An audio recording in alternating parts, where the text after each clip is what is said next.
নমস্কার, বাংলা সেরা গল্পে সবাইকে জানাই স্বাগত। শুরু করছি আজকের গল্প। আজ পড়ে শোনাব চারুচন্দ্র বন্দ্যোপাধ্যায়ের লেখা গল্প বায়ু বহে পূর্বাইয়া। তাহলে শুরু করি গল্পটা। গল্পের নাম বায়ু বহে পূর্বাইয়া। মেয়ে স্কুলের গাড়ির সহিস আসিয়া হাঁকিল, গাড়ি আয়া বাবা। অমনি কালো গোরো মেটে শ্যামল কতকগুলি ছোট বড় মাঝারি মেয়ে এক এক মুখ হাসি আর চোখ ভরা কৌতুক চঞ্চলতা লইয়া বই হাতে আসিয়া দরজার সম্মুখে উপস্থিত হইল। একটি ছোট মেয়ে এক মাথা কোঁকড়া কোঁকড়া ঝাঁকড়া চুল ময়ূরের পেখম শিহরণের মতন কাঁপাইয়া তুলিল। হাসিয়া হাসিয়া গড়াইয়া পড়িতে পড়িতে তাহার পশ্চাতে দণ্ডায়মান একটি কিশোরী সুন্দরীকে বলিল, দেখো ভাই বিভাদি, এ আবার কীরকম সহিস। বিভা তাহার সুন্দর চোখ দুটি নূতন সহিসের মুখের উপর একবার বুলাইয়া লইয়া হাসি মুখে বলিল, কী রকম সহিস আবার, অত হাসছিস কেন মিছিমিছি। ছোট মেয়েটি তেমনি হাসিতে হাসিতে বলিল, কত বড় ঘোড়ার কতটুকু সহিস। এতক্ষণে তাহার হাসির কারণ বুঝিতে পারিয়া সব মেয়ে কটি হাসিয়া হাসিয়া বারবার তাহাদের স্কুল গাড়ির ছোট্ট নূতন সহিসের দিকে চাহিতে লাগিল। সহিস বেচারা একেবারে নূতন, তাহাতে বালক। এইসব ফুলের মতো মেয়েদের পরীর মতো বেশ দেখিয়াই সে অবাক হইয়া গিয়াছিল। এখন তাহাদের হীরক ঝরা হাসির ধারা দেখিয়া একেবারে অভিভূত হইয়া পড়িল। সংকোচে লজ্জায় থতমত খাইয়া সে একবার ঈষৎ চোখ তুলিয়া অপাঙ্গে মেয়েদের দিকে তাকায়, আবার পরক্ষণেই চক্ষু নত করে। বিভার মনে পড়িল রবিবাবুর ইউরোপের ডায়েরির কথা। ইটালিতে আঙুরের মতো একটি ছোট্ট মেয়ে প্রকাণ্ড একটা মোষকে দড়ি ধরিয়া চড়াইয়া লইয়া বেড়াইতেছে দেখিয়া চশমা পরা দাড়িওয়ালা গ্র্যাজুয়েট স্বামীর ছোট্ট নোলক পরা বউয়ের উপমা তাহার মনে পড়িয়াছিল। বিভারও তাই ভারী হাসি পাইল। সে হাসি মুখে তাহার সঙ্গিনীদের ধমকাইয়া বলিল, নে নে থাম, শুধু শুধু হাসতে হবে না, চ। পশ্চাৎ হইতে পুরাতন সহিস চিৎকার করিয়া উঠিল, আসো না বাবা, বহুত দেরি হচ্ছে যে। মেয়েগুলি কাহারও শাসন না মানিয়া তেমনি হাসিতে হাসিতে লজ্জিত কুণ্ঠিত বালক সহিসের হাতে নিজেদের বই সেলেট খাতা চাপাইয়া দিয়া চলন্ত ফুলগুলির মতো আপনাদের চারিদিকে একটি রূপের মোহের আনন্দের হিল্লোল বহাইয়া একে একে গিয়া গাড়িতে উঠিল। কোনোটি ফুটন্ত, কোনোটি ফোটো ফোটো, কোনোটি বা মুকুল কলিকা। সহিস দুজন গাড়ির পিছনে পা দানের উপর চড়িয়া দাঁড়াইল। গাড়ির দূরের মেঘ গর্জনের মতো গুরু গম্ভীর শব্দে পাড়াটিকে উচ্চকিত করিয়া অপর পাড়ায় মেয়ে কুড়াইতে ছুটিয়া চলিতে লাগিল। যে মেয়েটি প্রথমেই হাসির ফোয়ারার চাবি খুলিয়া দিয়াছিল, সে লম্বা গাড়ির অন্ধকার জঠরের ভিতর হইতে গাড়ির পিছন দিকের চৌকা জানালার ঘুলঘুলির মুখের কাছে সেই নূতন সহিসকে দাঁড়াইয়া থাকিতে দেখিয়া আবার হাসিতে হাসিতে কুটি কুটি হইয়া বলিল, দেখো বিভাদি, দেখো ওর মাথায় কি টোকাপানা চুল। বিভা গাড়ির পিছনের জানালার মুখের কাছেই বসিয়াছিল। সে একবার যেন বাহিরের দিকে চাহিতেছে, এমনি ছলে নূতন সহিসকে দেখিয়া লইল। তাহার এক মাথা বাবরি চুল রুক্ষ জটায় এলোমেলো হইয়া মুখের চারিদিকে উড়িয়া উড়িয়া আসিয়া পড়িতেছে। তাহার মাঝখানে যেন কালো পাথর কাটিয়া কুঁদিয়া বাহির করা কিশোর সুকুমার মুখখানি একটি নীল পদ্মের মতো রমণীয় হাসির সম্মুখে লজ্জিত কুণ্ঠিত হইয়া উঠিয়াছে। বিভা সংক্রামক হাসি কষ্টে চাপিয়া চোখ দুটিতে তিরস্কার হানিয়া হাসির রানী সেই মেয়েটিকে বলিল, দেখ ভীমরুল, ফের হাসলে মার খাবি। এ শাসনে কেহই বশ মানিল না।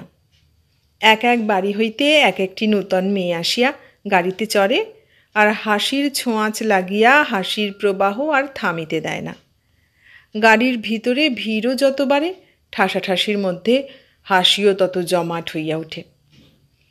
কিশোর সহিষ্টি সেই ঘুলঘুলির মুখের কাছে ঠায় দাঁড়াইয়া নিরাশ্রয় অসহায়ভাবে কিশোরীদের হাসির সূচিতে বিদ্ধ হইতে লাগিল। সে আপনাকে লুকাইতে চাহিতেছিল, কিন্তু তাহার লুকাইবার জো ছিল না। তখন সে যথাসম্ভব একপাশে সরিয়া দাঁড়াইয়া বিভার আড়ালে আপনাকে গোপন করিল। সে ছাতুখোর মেরো এবং একেবারে গাঁওয়ার হইলেও এটুকু সে বুঝিতেছিল যে যে মেয়েটি জানলার মুখের কাছে বসিয়া আছে, সে মেয়েটি তাহাকে দেখিয়া না হাসিতেই চাহিতেছে, সে সকলের হাসির হাত হইতে তাহাকে বাঁচাইতে পারিলে বাঁচাইত। সে একবার করুণ নেত্রে বিভার দিকে ক্ষণিকের জন্য তাকাইয়া কুণ্ঠিত নতনেত্রে দাঁড়াইয়া রহিল। মেয়ে স্কুলের বিশ্বম্বহ দীর্ঘ গাড়ি পথ কাঁপাইয়া পথিকদের ব্যগ্র সচকিত করিয়া হাজার দৃষ্টির উপর অতৃপ্তির ঝিলিক হানিয়া বিরাট অবহেলার মতন এক বুক আনন্দ প্রতিমা বহিয়া স্কুলে গিয়া পৌঁছিল। কিশোর সহিস অব্যাহতি পাইয়া হাঁপ ছাড়িয়া বাঁচিল। সে মুচির ছেলে, তাহার নাম কাল্লু। ছেলে হাকিমের দপ্তরে নৌকরি পাইবে, এই আশায় তাহার বাপ তাহাকে ইংরেজি স্কুলে পড়িতে দিয়াছিল। প্রথমে যে স্কুলে সে ভর্তি হইতে গেল, সেখানে সে মুচির ছেলে বলিয়া স্কুলের কর্তারা হইতে ছাত্রেরা পর্যন্ত আপত্তি তুলিয়াছিল। শেষে শহরে এক সাহেব মিশনারির স্কুলে স্থান পাইয়া সে বছর 6 ইংরেজি ও নাগরী শিক্ষা করিয়াছিল। তারপর তাহার পিতার মৃত্যু হইলে গ্রামের মাতব্বরেরা বলিল, কাল্লুর লেখাপড়া শিখিয়া কোনো ফায়দা নাই, তাহার বাপ দাদার পেশা অবলম্বন করাই উচিত। তখন বেচারা বইয়ের দপ্তর ফেলিয়া জুতা সেলাইয়ের থলি ঘাড়ে করিল। তাহার হাকিমের দপ্তরে নৌকরি করিয়া মাতব্বর হওয়ার কল্পনা বাপের মৃত্যুর সঙ্গেই মিলাইয়া গেল। তবু তাহার জাত ভাই বিরাদরির মধ্যে কাল্লুর খাতির হইল যথেষ্ট।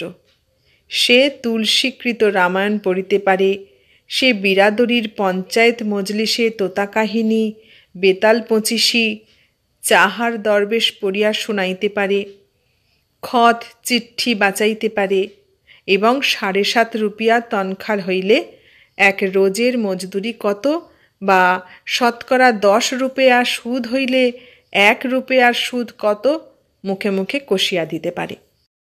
এই রূপে লেখাপড়া শিখিয়া ও প্রণয় রসমধুর বিচিত্র ঘটনাপূর্ণ কেতাব পড়িয়া কাল্লুর কিশোর চিত্ত পৃথিবীর সহিত পরিচিত হইবার জন্য উন্মুখ হইয়া উঠিয়াছিল। সে আর তাহার গাঁয়ে গাঁওয়ার লোকদের মধ্যে থাকিয়া তৃপ্তি পাইতেছিল না। সে স্থির করিল, একবার কলকাতা যাইতে হইবে, সেখানে তাহার চাচেরা ভাই বহুত টাকা কামাই করে। কাল্লুকে বাধা দিবার কেহ ছিল না, সে জগৎ সংসারে একা। আপনার বাপের হাতিয়ারগুলি থলিতে ভরিয়া সে কলিকাতায় আসিয়া উপস্থিত হইল। তাহার ভাই বলিল যে রাস্তায় রাস্তায় রোদে বৃষ্টিতে ঘুরিয়া ঘুরিয়া জুতা সেলাই করিয়া বেড়াইতে তাহার বড় তকলিফ হইবে, তাহার চেয়ে কাল্লু স্কুলে নৌকরি করুক। স্কুলে একটি নৌকরি খালি আছে। স্কুলে নৌকরি শুনিয়া কাল্লু উৎফুল্ল হইয়া উঠিল। চাই কি সে সেখানে নিজের বিদ্যাচর্চারও সুবিধা করিয়া লইতে পারে। তাহার পর যখন শুনিল যে সেটা জিনানা স্কুল, তখন তাহার কল্পনাপ্রবণ মন সেখানকার পদ্মাবতী সাহার্যাদি ও পরিবাণুদের স্বপ্নে ভরপুর হইয়া উঠিল। কিন্তু পরিবাণুদের সহিত প্রথম দিনের পরিচয়ের সূত্রপাত তাহার তেমন উৎসাহজনক মনে হইল না। পরীর মতো বেশভূষায় মণ্ডিত ফুলের মতো মেয়েগুলি যেন হাসির দেশের লোক। কাল্লু ঘোড়ার সাজ খুলিয়া দানা দিয়া উদাস মনে আসিয়া আস্তাবলের সামনে একটা শিশু গাছের ছায়ায় গামছা পাতিয়া পা ছড়াইয়া বসিয়া ভাবিতে লাগিল। মেয়েগুলো তাহাকে দেখিয়া অমন করিয়া মিছিমিছি হাসিয়া খুন হইল কেন? তাহার চেহারার মধ্যে হাসি পাইবার মতো এমন কি আছে? তাহার গাঁয়ের বাচ্চি আকালি পবনী তো তাহাকে দেখিয়া কই এমন করিয়া হাসে না? কিসমতিয়া ইদারা হইতে জল ভরিয়া হাত দুলাইতে দুলাইতে বাড়ি ফিরিবার সময় তাহার গায়ে জল ছিটাইয়া দিয়া হাসিত বটে, কিন্তু তাহার হাসি তো এমন খারাপ লাগিত না। তাহার সেই দিল লাগিতে তো দিল প্রসন্নই হইয়া উঠিত। যত নষ্টের গোড়া ওই কোঁকড়া চুলওয়ালি ছোঁড়ি। ভীমরুলের উপর তাহার ভারী রাগ হইতে লাগিল। সেই তো প্রথমে হাসি আরম্ভ করিয়া দিয়াছিল। সব মেয়েগুলোই খারাপ, কেবল কেবল ওই গরি বাবা ভারী ভালো, সে তাহাকে দেখিয়া হাসে নাই, সকলকে হাসিতে মানা করিয়াছে, ভীমরুলকে মারিতে পর্যন্ত চাহিয়াছিল। ওই বাবা বহুত নেক, বহুত খুবসুরত। কাল্লু বসিয়া বসিয়া যত ভাবে ততই তাহার বিভাকে বড়ই ভালো লাগে। সে তাহার দৃষ্টিতে কেমন করুণা ভরিয়া একবার উহার দিকে তাকাইয়াছিল।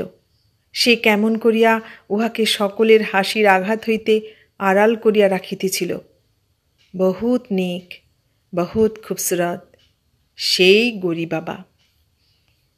এই রূপে সে দিনের পর দিন ধরিয়া কত মেয়েকে দেখিতে পায়, কত মেয়ের হাত হইতে সে বই গ্রহণ করে, কিন্তু কোনো মেয়েই তাহার প্রাণের উপর তেমন আনন্দের ছটা বিস্তার করে না যেমন হয় তাহার বিভাকে দেখিলে। আর সকলের কাছে সে ভৃত্য, গাড়ির সহিস, সে অস্পৃশ্য মুচির ছেলে, কুণ্ঠিত সংকুচিত অপরাধীর মতন, কিন্তু বিভাকে দেখলেই তাহার অন্তরের পুরুষটি তারুণ্যের পুলকে জাগিয়া ওঠে, মনের মধ্যে আনন্দের রসের শিহরণ হানে। তাহার দৃষ্টিতে কৃতার্থতা ঝরিয়া ঝরিয়া বিভার চরণ কমলের জুতার ধুলায় লুণ্ঠিত হইতে থাকে। বসন্তের অলক্ষিত আগমনে তরুণ শরীরে যেমন করিয়া শিহরণ জাগে, যেমন করিয়া নব কিশলয় দলে শুষ্ক তরুর অন্তরের তরুণতা বিকশিত হইয়া পড়ে, যেমন করিয়া ফুলে ফুলে তাহার প্রাণের উল্লাস উচ্ছ্বসিত হইয়া উঠে, মধুতে গন্ধে যেমন করিয়া ফুলের প্রাণে রসসঞ্চার হয়, বিভাকে দেখিয়া কিশোর কাল্লুর অন্তরের মধ্যেও তেমনি একটি অবুঝ যৌবনের বিপুল সাড়া পড়িয়া গেল। তাহার অন্তরের পুরুষটি প্রকাশ পাইবার জন্য মনের মধ্যে আকুলি ব্যাকুলি করিতে লাগিল। তাহার শিক্ষা ও অশিক্ষার মধ্যবর্তী অপটু অক্ষম মন চাহিতেছিল, সেও তেমনি করিয়া আপনার অন্তর্বেদনা তাহার আরাধিতার চরণে নিবেদন করে। যেমন করিয়া বজ্রমুকুট পদ্মাবতীকে তাহার হৃদয় বেদনা নিবেদন করিয়াছিল, যেমন করিয়া শাহজাদা পরিজাদিকে তাহার মর্তমানবের মনের ব্যথা বুঝাইতে পারিয়াছিল, তাহার মনের কোণের গূঢ় গোপন প্রণয় বেদনা সে কেমন করিয়া এই অনুপমা মহীয়সী রমণীর চরণে নিবেদন করিবে। সে যদি তাহাদের গ্রামের কিসমতিয়া হইত তাহা হইলে কোনো কথা ছিল না, কিন্তু ইহার তো কিসমতিয়ার সহিত কোনোই মিল নাই। এ না পরে ঢিলি চুনুরি লেহেঙ্গা, না পরে আঁটি আঙিয়া না যায় ইঁদারায় জল আনিতে, না সে কাজরি গীত গাহিয়া তাহাকে সাহসী করিয়া তোলে। এ যে এ জগতের জীব নয়। এর পরনের শাড়িখানি বিচিত্র মনোরম ভঙ্গিতে তাহার কিশোর সুকুমার তনু দেহখানির উপর সৌন্দর্যের স্বপ্নের মতো অনুলিপ্ত হইয়াছে। ইহার গায়ের ঝালর দেওয়া ফুলের জালি বসানো জামাগুলির ভঙ্গি যেন কোন স্বর্গলোকের আভাস দেয়। ইহার পায়ে জুতা, চোখে সুনহেরি চশমা, ইহার কাছে সে কত হীন, কত অপদার্থ, কি সামান্য। সে আপনার মনের ভাবলীলার বিচিত্র মাধুর্যের কাছে নিজের ক্ষুদ্রতায় নিজেই কুণ্ঠিত, লজ্জিত, সংকুচিত হইয়া পড়িতেছিল। সে পরের কাছে তাহার মনের কথা প্রকাশ করিবার কল্পনাও করিতে পারে না। এমনকি বিভার সামনে দাঁড়াইতেও তাহার লজ্জা বোধ হইতে লাগিল। সে যেন অপবিত্র, অশুচি, দেবতার মন্দিরে প্রবেশ করিতে ভয়ে সংকোচে কুণ্ঠিত হইয়া ওঠে। আপনার দেহমন, শিক্ষা, সহবত, জন্ম, কর্ম কিছুই তাহার বিভার উপযুক্ত তো নহে। তবু সে অন্তরের যৌবন পুরুষের তাড়নায় আপনাকে যথাসাধ্য সংস্কৃত সুদর্শন করিতে চাহিল। সে রাস্তার ধারে একখানি ইঁট পাতিয়া বসিয়া দেশওয়ালি হাজামের কাছে হাজামত করাইল।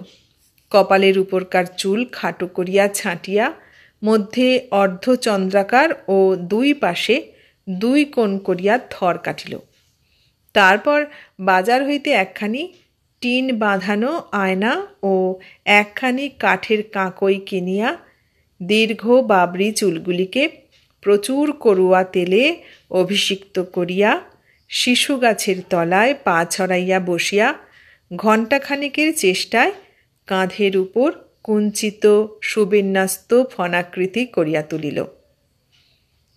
সেদিন সে নাহিয়া ধুইয়া মাজিয়া ঘষিয়া আপনাকে চকচকে সাফ করিয়া যথাসাধ্য নিজের মনের মতন করিয়া তুলিল। কিন্তু তাহার সহিসের পোশাকটা তাহার মোটেই রুচিরোচন হইতেছিল না। নীল রং করা মোটা ধুতির উপর হলদে পটি লাগানো নীল রঙের খাটো কুর্তা ও নীল পাগড়ি তাহাকে যে নিতান্ত কুৎসিত করিয়া তুলিবে, ইহাতে সে অত্যন্ত অস্বস্তি ও লজ্জা অনুভব করিতে লাগিল। কিন্তু উপায় নাই, সেই কুৎসিত উর্দি পরিয়াই তাহাকে বিভার সম্মুখে বাহির হইতে হইবে। তখন সেই পোশাকই অগত্যা যথাসম্ভব শোভন সুন্দর করিয়া পরিয়া সেদিন সে গাড়ির পিছনে চড়িয়া বিভাকে বাড়ি হইতে স্কুলে আনিতে গেল। কিন্তু তাহাতেও তাহার অব্যাহতি নাই। তাহার চক্ষুশূল সেই ভীমরুল ছুরি তাহাকে দেখিয়াই আবার হাসিয়া গড়াইয়া বলিয়া উঠিল, বারে, আবার ফ্যাশন করে চুল কাটা হয়েছে।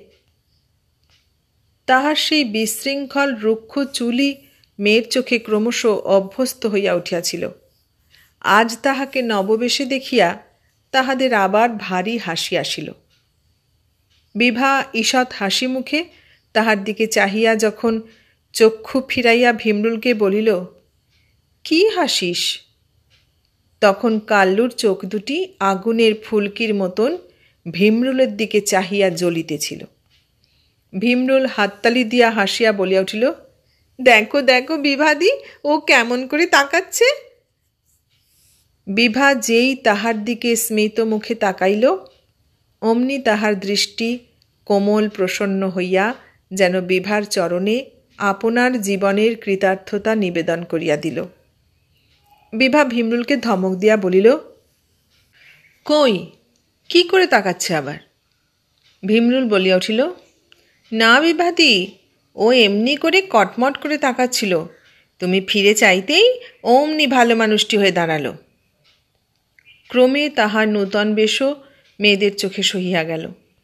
একজন তরুণ পুরুষ যে নিত্য তাহাদের সেবা করিতেছে, এ বোধ তাহাদের মনে জাগ্রত রহিল না। কিন্তু সেই তরুণ সহিসের মনে তরুণী একটি নারীর ছাপ দিনের পর দিন গভীরভাবে মুদ্রিত হইয়া উঠিতেছিল। তাহার মনে হইত, সে একদিন বিভার চরণতলের ধুলায় পড়িয়া যদি বলিতে পারে যে সে একেবারে সাধারণ নয়, নিতান্ত অপদার্থ নয়, সেও তাহাদেরই মতো স্কুলে ইংরেজি পড়িয়াছে, এখনও দু চারটা ইংরেজি বাদ সে পড়িতে পারে, সে রামায়ণ পড়িতে পারে, কাহানিয়া পড়িতে পারে, তবে তাহার জীবন সার্থক হইয়া যায়। কিন্তু পারিত না। সে কোনোদিন বিভাকে একলা পাইত না বলিয়া পারিত না। সে ভীমরুলের হাসির হুলের ভয়ে। তখন সে ভাবিত, মুখের কথা যাহাকে খুশি শোনানো যায়, আর মনের কথা মনের মানুষটিকেও শোনানো যায় না কেন? মনের মন্দিরে সে যেসব পবিত্র অর্ঘ্য সাজাইয়া সাজাইয়া তাহার আরাধ্য দেবতার আরতির আয়োজন করিতেছিল, তাহা যদি তাহার দেবতা অন্তর্যামী হইয়া অনুভব করিতে পারিত। দেবতা যদি অন্তরের মুখের ভাষা না বুঝে, তবে মুখের ভাষায় সে তো কিছুই বুঝিতে পারিবে না। তবু একদিন সাহসে বুক বাঁধিয়া সে বিভার হাত হইতে বই লইতে লইতে উপরকার বইখানির নাম যেন নিজের মনেই পড়িল, লিগেন্ডস অফ গ্রিস অ্যান্ড রোম। ভীমরুল অমনি হাততালি দিয়া হাসিয়া বলিল, বিভাদি, তোমার সহিস আবার ইংরেজি পড়তে পারে। এইবার থেকে তুমি ওর কাছে পড়া বলে নিও। ভীমরুলের চেয়ে বড় একটি মেয়ে সরজু হাসির বিদ্রুপের স্বরে বলিল, লিগেন্ডস, লিগেন্ডস অফ গ্রিস অ্যান্ড রোম। লেজেন্ডসকে লিগেন্ডস বলছে। বিভা হাসি মুখে কাল্লুর দিকে চাহিয়া বলিল, তুই ইংরেজি পড়তে পারিস? কাল্লুর মনের সমস্ত বিদ্রুপ, গ্লানি, লজ্জা, সংকোচ বিভার হাসি মুখের একটি কথায় কাটিয়া গেল। সে উৎফুল্ল হইয়া বলিল, हाँ बाबा, हम तो कएक बरस इंग्लिश पढ़ा था। বিভা তাহার কথা শুনিয়া হাসিল। কাল্লু সাহস পাইয়া বলিল যে সে গৌরী বাবার পড়িয়া চুকা পুরানা ধুরানা একখানা কেতাব পাইলে এখনও পড়ে।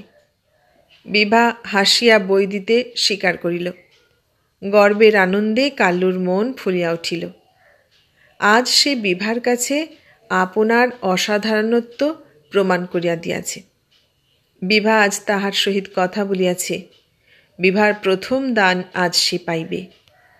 ভীমরুল যে তাহাকে পণ্ডিত সহিস বলিয়া ঠাট্টা করিয়া কত হাসিল, আজ আর সেদিকে সে কানই দিল না।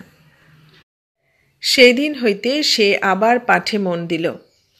বিভা তাহাকে একখানা ইংরেজি বই দিয়াছে, সেইখানি পাইয়া সে ভরা মনে শিশু গাছের তলায় গামছা পাতিয়া পা ছড়াইয়া পড়িতে বসিল। প্রথমে বই খুলিয়াই সে খুঁজিতে লাগিল বইয়ের কোথাও গৌরী বাবার কোনো নাম লেখা আছে কি না। কোথাও কোনো নাম খুঁজিয়া সে পাইল না। সে শুনিয়াছে ভীমরুল তাহাকে বিভাদি বলিয়া ডাকে। বিভাদি আবার কিরকম নাম? তাহাদের গাঁয়ে একটি মেয়ের আবাদিয়া নাম আছে, একটি ছেলের নাম আছে বিদেশিয়া পার্বতিয়া।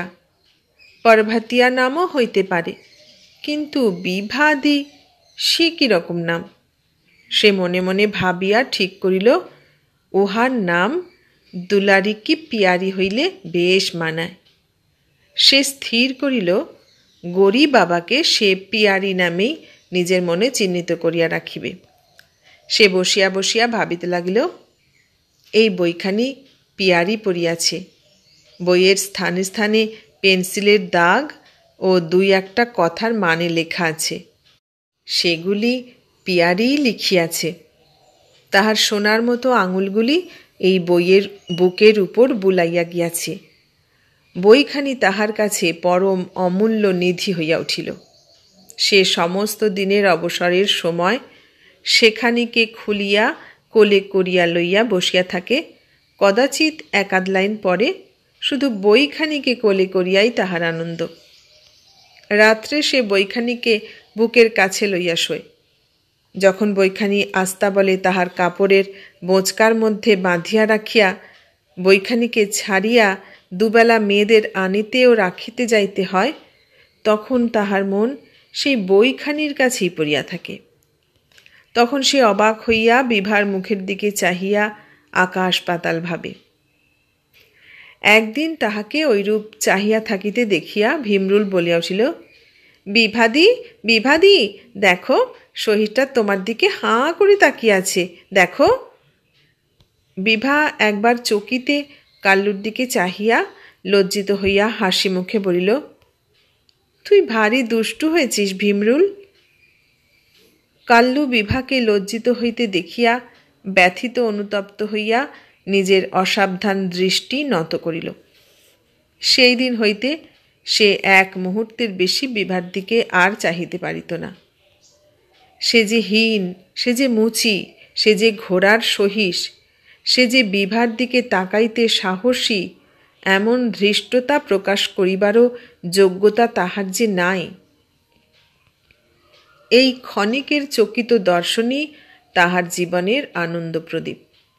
যেদিন ছুটি থাকে সেদিন তাহার সহকর্মীরা হুরুক খঞ্জনী ও করতাল খচমচ করিয়া কর্কশ কণ্ঠে চেঁচাইয়া গোলমাল করিয়া ছুটি উপভোগ করে, আর কাল্লু গাছতলায় বইখানি কোলে করিয়া উদাস মনে আকাশের দিকে চাহিয়া একাকী বসিয়া থাকে। কেহ তাহাকে গানের মজলিসে যোগ দিতে ডাকিলে সে ওজর করিয়া বলে, জি বহুত সুস্থ হ্যায়, আচ্ছি নেহি লাগতা। প্রাণ আজ তাহার বড় অসুস্থ, তাহার কিছুই ভালো লাগিতেছে না। যেদিন বিভাদের বাড়ি হইতে স্কুলে অপর সকল মেয়ে আসে, কেবল বিভা আসে না, সেদিন সকলের বইয়ের বোঝা হাতে করিয়া কাল্লু বিভার আগমনের প্রতীক্ষায় দাঁড়াইয়া দাঁড়াইয়া জিজ্ঞাসা করে, ও বাবা জায়গা নেহি? যখন শোনে আজ সে যাইবে না, তখন সে একবার বাড়ির দিকে একটি চকিত দৃষ্টি হানিয়া গাড়ির পিছনে গিয়া উঠে এবং চলন্ত গাড়ি হইতে যতক্ষণ সেই বাড়ি দেখা যায় ততক্ষণ বারবার ফিরিয়া ফিরিয়া দেখিয়া যায়। যদি কোনো জানালার ফাঁকে একবার পিয়ারির খুবসুরত মুখখানি তাহার নজরে পড়ে। দীর্ঘ অবকাশের সময় তাহার দেশওয়ালি বন্ধুরা সকলেই বাড়ি চলিয়া যায়। ঘোড়া তখন কুকের বাড়িতে পোষানি থাকে। সহিসদের ছুটির দরমাহা মেলে না, কিন্তু কাল্লু নিজের সঞ্চিত অর্থে একবেলা দুটি চানা ও একবেলা একটু ছাতু খাইয়া দীর্ঘ অবকাশ কলিকাতাতে পড়িয়াই কাটায়। পিয়ারি যে শহরে আছে সে শহর ছাড়িয়া সে দূরে যাইতেও পারে না। দিনের মধ্যে একবারও অন্তত বিভাদের গলি দিয়া সে বেড়াইয়া আসে। সেই গলিটাতে গিয়াও তাহার আনন্দ। যে বাড়ির মধ্যে পিয়ারি আছে তাহার দর্শনেও তাহার পরম সুখ। ছুটির সময়কার উদাস দীর্ঘ কর্মহীন দিনগুলি কোনো রকমে কাটাইয়া রাত্রে কেরোসিনের ডিবিয়ার প্রচুর ধূমোদ্গম দেখিতে দেখিতে কাল্লু ভাবিতে থাকে সেই বিভারই কথা। কবে সে তাহাকে দেখিয়া একটু হাসিয়াছিল, কবে সে তাহার সহিত দয়া করিয়া কি কথা বলিয়াছিল, কবে তাহার হাত হইতে বই লইতে গিয়া আঙুলে একটু আঙুল ঠেকাইয়াছিল। তাহার নিকষের মতো কালো দেহে সোনার মতো আঙুলের ঈষৎ স্পর্শ লাগিয়া তাহার বুকের মধ্যে যে সোনার রেখা আঁকিয়া দাগিয়া দিয়া গিয়াছে, তাহাই সে বিভার প্রভাতারুণ রশ্মির ন্যায় সমুজ্জ্বল হাসির আলোকে এক মনে মুগ্ধ নয়নে বসিয়া বসিয়া দেখিত। দেখিতে দেখিতে তাহার সমস্ত অন্তর প্রভাতের পূর্বাকাশের মতো একেবারে সোনায় সোনায় মণ্ডিত হইয়া সোনা হইয়া উঠিত। পূজা ও হোলিতে সহিসেরা সকল মেয়ের নিকট হইতেই কিছু কিছু বকশিস পায়। কাল্লু বিভার কাছ হইতে যে সিকি দোয়ানিগুলি পাইয়াছিল সেগুলিকে একটি গেঁজে ভরিয়া কোমরে লইয়া ফিরিত। বিরহের দিনে গেঁজে হইতে সেগুলিকে বাহির করিয়া হাতের উপর মেলিয়া ধরিয়া সে দেখিত, যেন রজতখণ্ডগুলি বিভারী শুভ্র সুন্দর দন্তপঙ্ক্তির মতন তাহাকে দেখিয়া হাসির বিভায় বিকশিত হইয়া উঠিয়াছে। এমনি করিয়া দিনের পর দিন গাঁথিয়া বছরের পর কত বছর চলিয়া গেল। কত মেয়ে স্কুলে নতুন আসিল, কত মেয়ে স্কুল হইতে চলিয়া গেল। কাল্লুর চোখের সামনে তিল তিল করিয়া কিশোরী বিভা যৌবনের পরিপূর্ণতায় অপরূপ সুন্দরী হইয়া উঠিল। কেবল কোনো পরিবর্তন হইল না কাল্লুর মনের এবং অদৃষ্টের, কিন্তু তাহার কর্মের পরিবর্তন হইয়াছে। বিভা MA পাশ করিয়া স্কুলে পড়াইতেছে। কাল্লু লেখাপড়া জানে বলিয়া বিভা তাহাকে দুপ্রহরের জন্য বেহারা করিয়া লইয়াছে। সকাল বিকাল সে সহিসের কাজ করিয়া দুপ্রহরে গরি বাবার বেহারার কামও করে। ইহাতে তাহার পাওনা বেশি হওয়ার সঙ্গে সঙ্গে তাহার বেশেরও পরিবর্তন ও পরিপাট্য হইয়াছে। এখন সে অন্তত দুপুরবেলাটা চুড়িদার পায়জামার উপর ধোয়া চাপকান পরিতে পায়। মাথার চুলগুলিকে সেই কাঠের কাঁকইখানি দিয়া আঁচড়াইয়া তাহার উপর সাদা কাপড়ের পাগড়ি বাঁধে, আর গৌরী বাবার আপিস ঘরের দরজায় সে পাষাণ মূর্তির মতো নিশ্চল হইয়া হুকুমের প্রতীক্ষায় দাঁড়াইয়া থাকে। এখন সে অনেকক্ষণ ধরিয়া পিয়ারীকে দেখিতে পায়। তাহার দিল এখন পুরা ভরপুর আছে।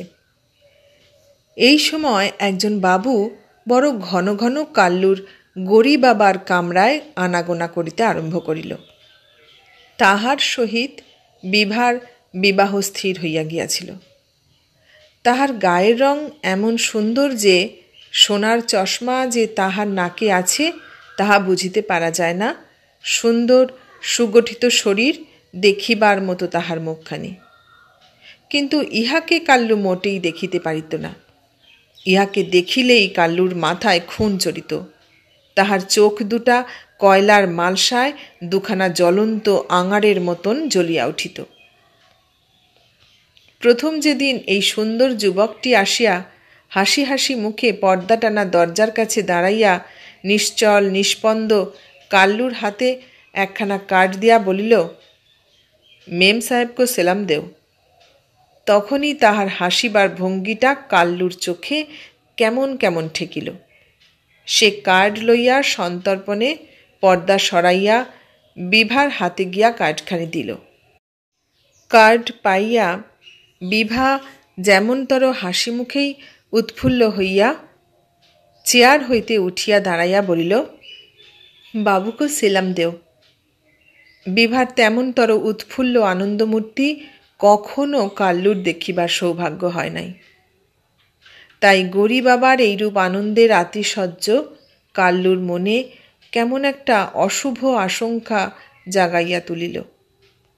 তারপর যখন সে পর্দাটা একপাশে সরাইয়া ধরিয়া যুবকটিকে বলিল, যাইয়ে, এবং পর্দার ঈষৎ ফাঁক দিয়া কাল্লু দেখিতে পাইল যুবকটি ঘরের মধ্যে প্রবেশ করিতেই বিভা হনহন করিয়া আগাইয়া আসিল ও যুবকটি দুই হাতে বিভার দুই হাত চাপিয়া ধরিয়া মুগ্ধ নয়নে বিভার দিকে চাহিয়া রহিল এবং বিভারও চোখ দুটি আবেশময় বিহ্বলতায় ও সুখের লজ্জায় ধীরে ধীরে নত হইয়া পড়িল।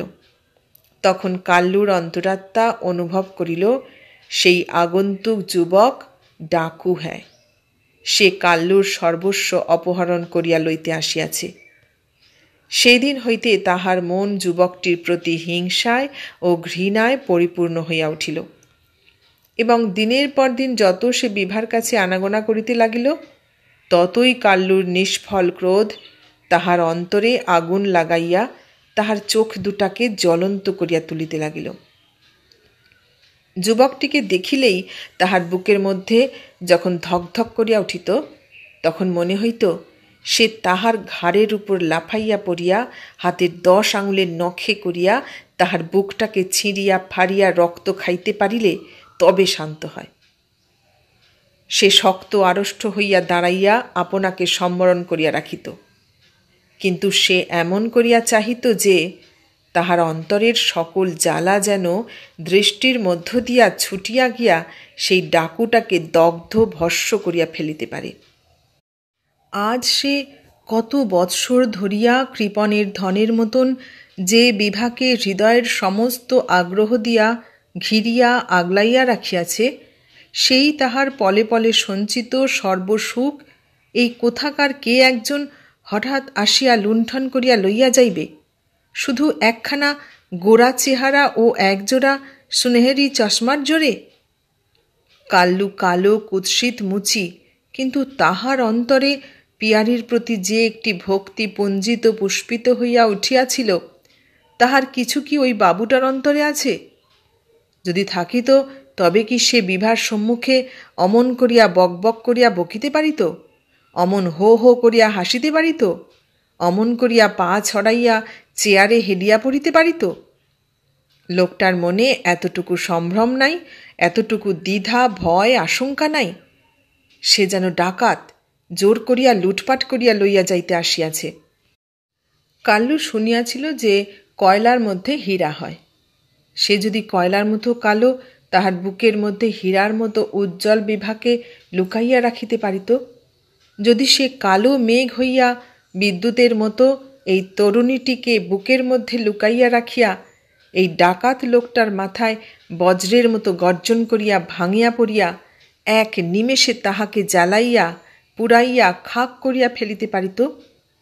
কিন্তু যতই সে কোনো উপায় খুঁজিয়া পাইতেছিল না, যতই সে নিজের যে কি দাবি তাহা নিজের কাছেই সাব্যস্ত করিতে পারিতেছিল না, যতই সে নিজেকে অসহায় মনে করিতেছিল, ততই তাহার অন্তর জ্বলিয়া চোখ দুটাতেও আগুন ধরাইয়া তুলিতেছিল।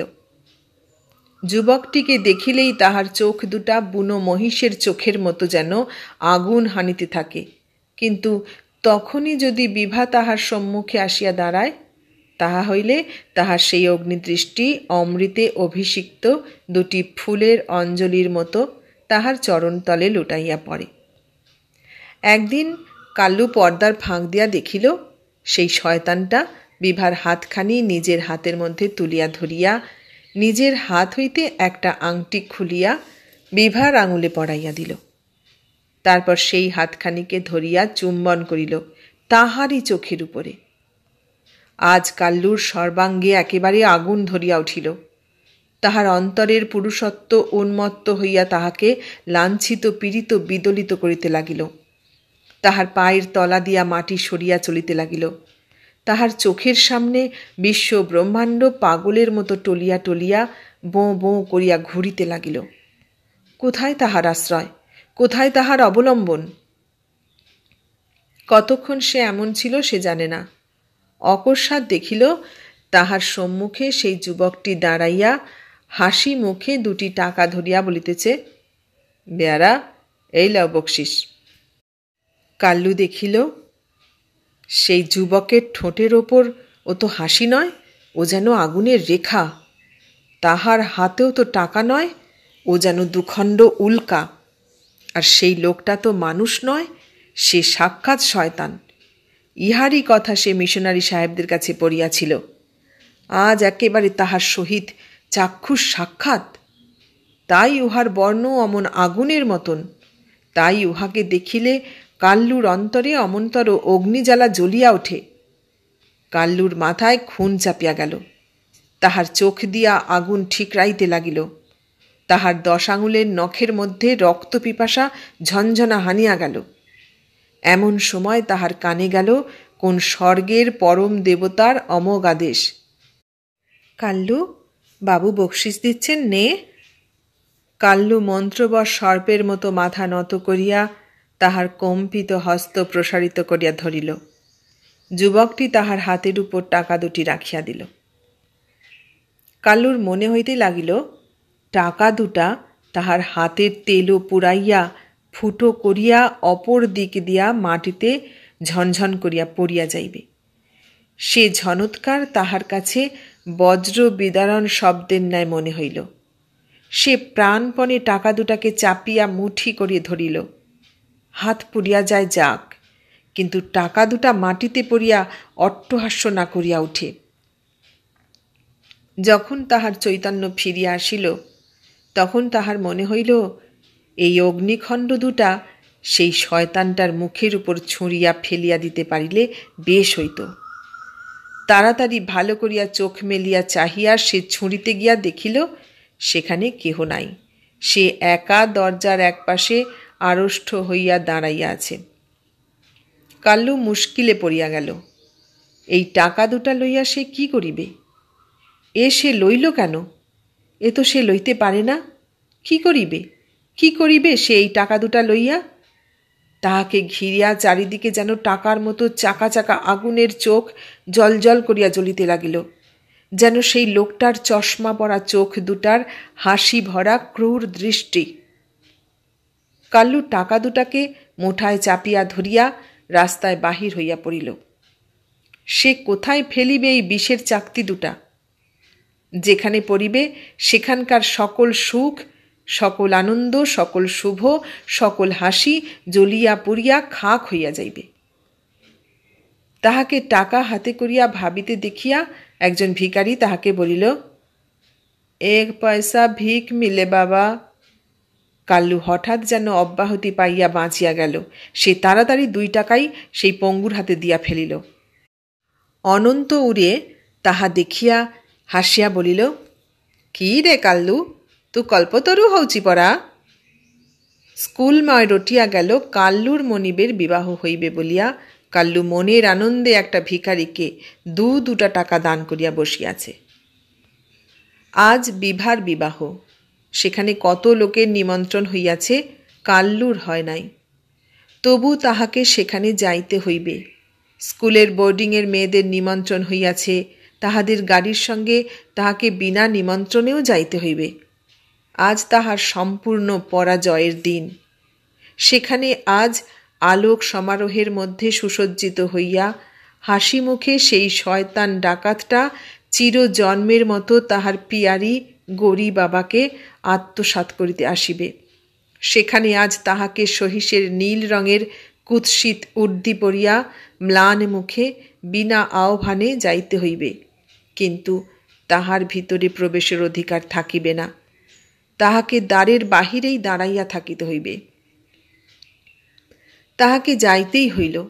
তাহার চোখের সামনে সেই শয়তানটা নিজের হাতে বিভার হাত ধরিয়া ফুলের মালায় বাঁধিয়া তাহাকে চিরদিনের জন্য দখল করিয়া লইল। তখন কাল্লু পুষ্পবিভূষণা আলোক সমুজ্জ্বলা সভা হইতে পলায়ন করিয়া আপনার অন্ধকার দুর্গন্ধ আস্তাবলে আসিয়া বিচালির বিছানায় শুইয়া বিভার দেওয়া বইখানি বুকে চাপিয়া পড়িয়া রহিল। সেই দিন হইতে স্কুল তাহার কাছে শূন্যাকার অন্ধকার। শতেক বালিকা যুবতীর হাসির সৌন্দর্য আনন্দলীলা সত্ত্বেও একজনের অভাবে সে স্থান নিরানন্দ অসুন্দর। সে গাড়ির পিছনে চড়িয়া বিভাদের বাড়িতে যায়, কিন্তু সেখান হইতে বিভা আর স্মিত মুখে বাহির হইয়া আসিয়া তাহার হাতে বই দেয় না। গাড়ির জানালাটির কাছে বিভার সোনার কমলের মতন অপরূপ সুন্দর মুখখানি আর হাসিতে ঝলমল করে না। সে বাড়ি হইতে বাহির হয় কাল্লুর চক্ষুশূল সেই ভীমরুলটা, আর সেই গাড়ির মুখের কাছে বসিয়া বসিয়া তাহাকে দেখিয়া দেখিয়া হাসে। এরকম জীবন কাল্লুর অসহ্য হইয়া উঠিল। সে একদিন ছুটির দিনে বিভার নূতন বাড়িতে গিয়া গৌরী বাবার সহিত দেখা করিয়া বলিল যে গৌরী বাবা যদি তাহাকে কোনো নকরি দেয় তো তাহার পরবস্তি হয়। বিভা জিজ্ঞাসা করিল, কেন কাল্লু, স্কুলের চাকরি ছাড়বি কেন? ওখানেই তো বেশ আছিস। কাল্লুর বুক এই প্রশ্নে যেন ফাটিয়া যাইবার উপক্রম হইল। তাহার অশ্রুসাগর যেন উথলিয়া পড়িতে চাহিল। পিয়ারি, তুই এমন বুঝলি? এতটুকু দয়া তোর হইল না, এতটুকু বুদ্ধি তোর ঘটে নাই। সে কি বলিবে, কেমন করিয়া বলিবে যে স্কুলের নকরি আর তাহার ভালো লাগিতেছে না কেন? কাল্লু মাথা হেঁট করিয়া নীরবে দাঁড়াইয়া রহিল। বিভা আবার জিজ্ঞাসা করিল, কেন, স্কুলের চাকরি ছাড়বি কেন? কাল্লু ধীর স্বরে বলিল, জি নেহি লাগতা। এর বেশি সে কি বলিবে? প্রাণ তাহার সেখানে থাকিতে চাহিতেছে না, সেখানে তাহার প্রাণ অতিষ্ঠ হইয়া উঠিয়াছে। বিভা বলিল, আচ্ছা তুই দাঁড়া, আমি একবার বাবুকে বলে দেখি। বাবুর নামে কাল্লুর রক্ত গরম হইয়া উঠিল।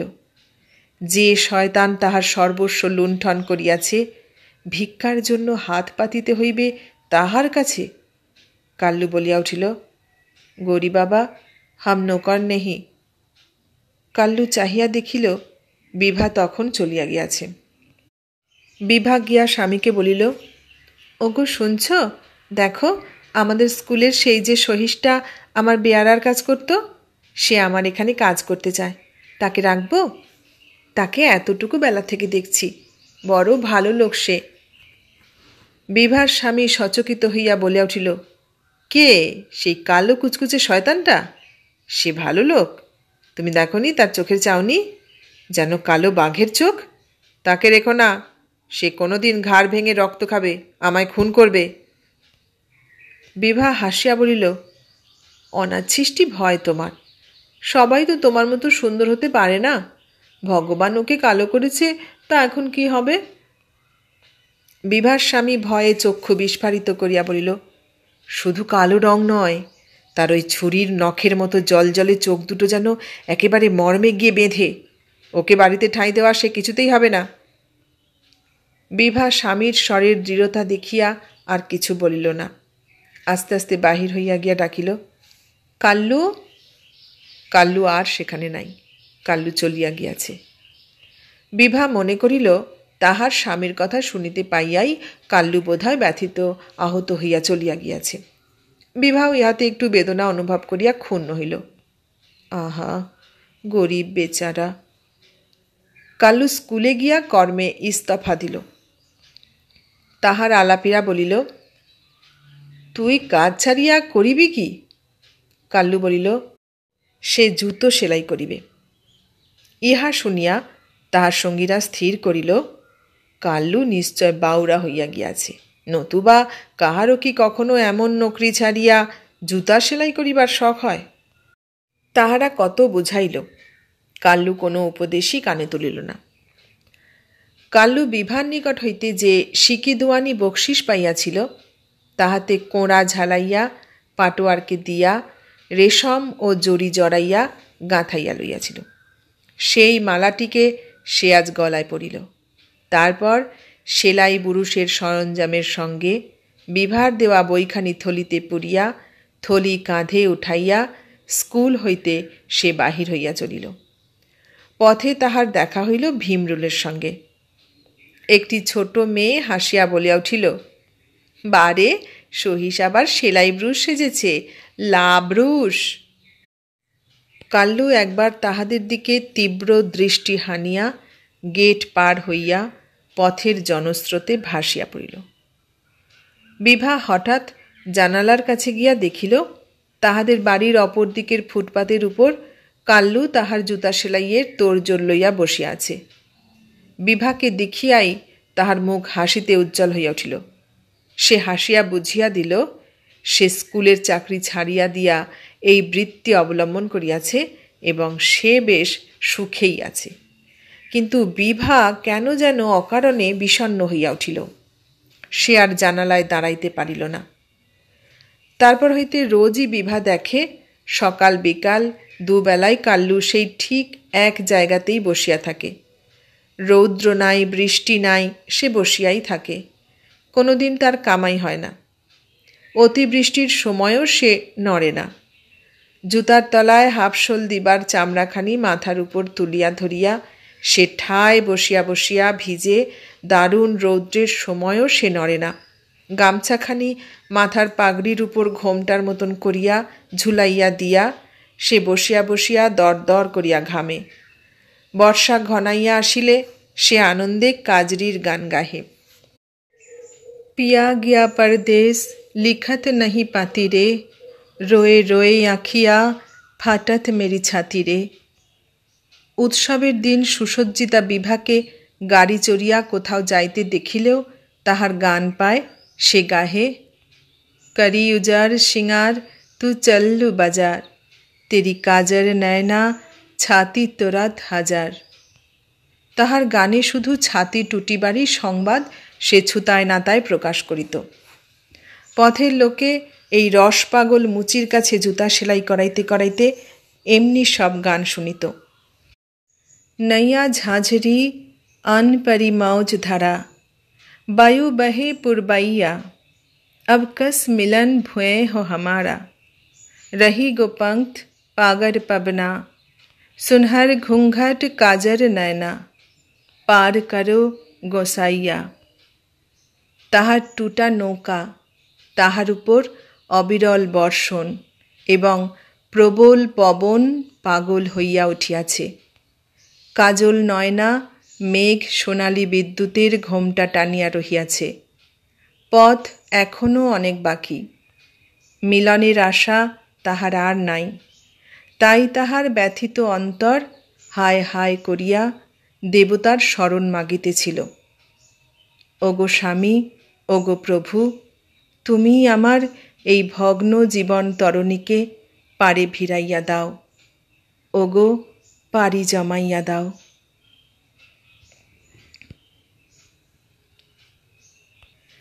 এতক্ষণ শুনলে চারুচন্দ্র বন্দ্যোপাধ্যায়ের লেখা বায়ু বহে পূর্বাইয়া গল্পটি।